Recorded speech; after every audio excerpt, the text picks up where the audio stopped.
Hey students, today we are going to discuss the topic of Earth's feature. Okay, this is your pre-assessment, which is basically a way to see what you already know before starting a lesson. It shows a view of Earth from space to help you think about our planet on a much large scale. Okay, so you have to do this activity with yourself. Okay, the next one is dive into Earth's features. Okay. So this is the photographic activity. Look at this image carefully. So that image is a great way to show how our planet is like a giant puzzle made of different shapes. Okay? So look at this image carefully. Photos help us see landforms like mountains, valleys, and plains. Look at the color, texture, and shapes in the photos. And here we have questions.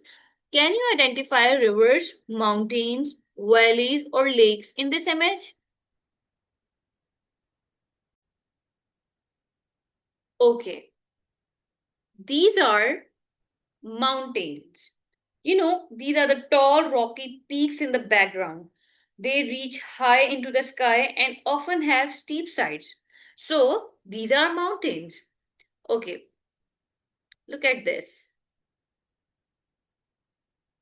These are valleys.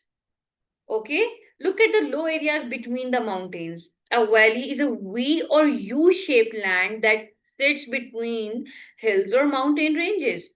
Okay, okay. This is the river. Okay, notice the water flowing through the middle of the land. This is a moving body of water that travels from high ground to lower ground. Okay, and this one. These are plains or land, you can say. These are the level open areas near the water where grass and bushes grow. Okay, they don't have big hills or deep holes.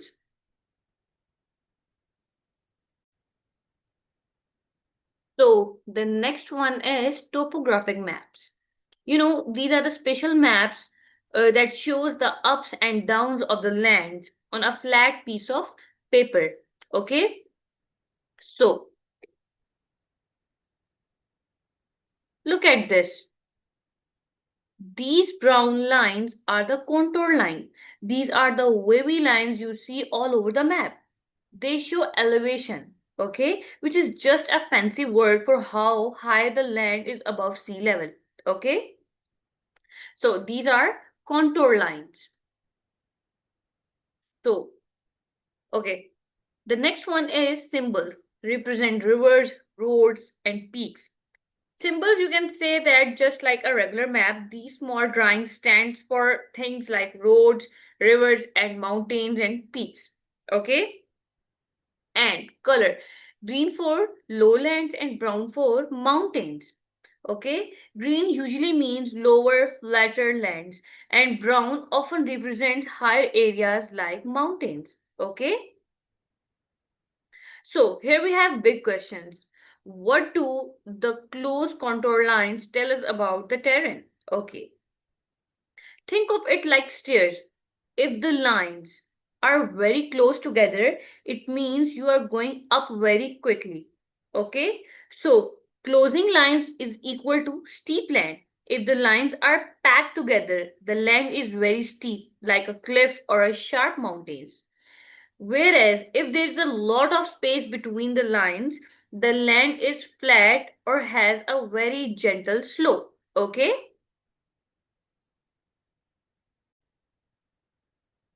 Okay, the next one is graphing water. So this graph shows us something very surprising about the water on our planet. It compares how much water is in our rivers, lakes, and ocean.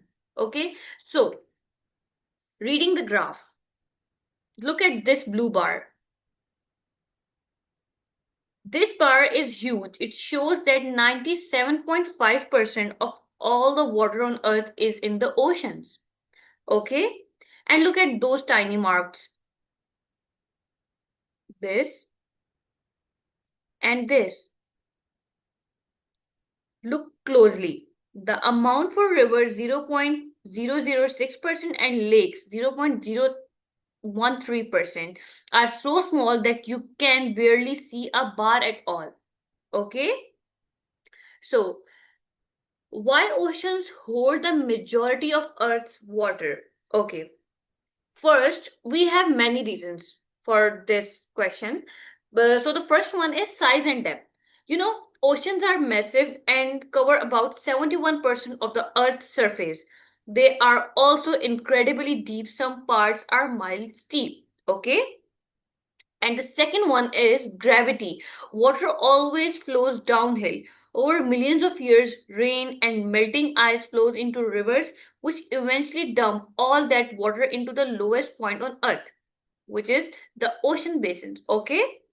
And the third reason is that the most of the Earth's water is salty. Rivers and lakes only hold a tiny bit of fresh water that comes from rains and snow. Okay?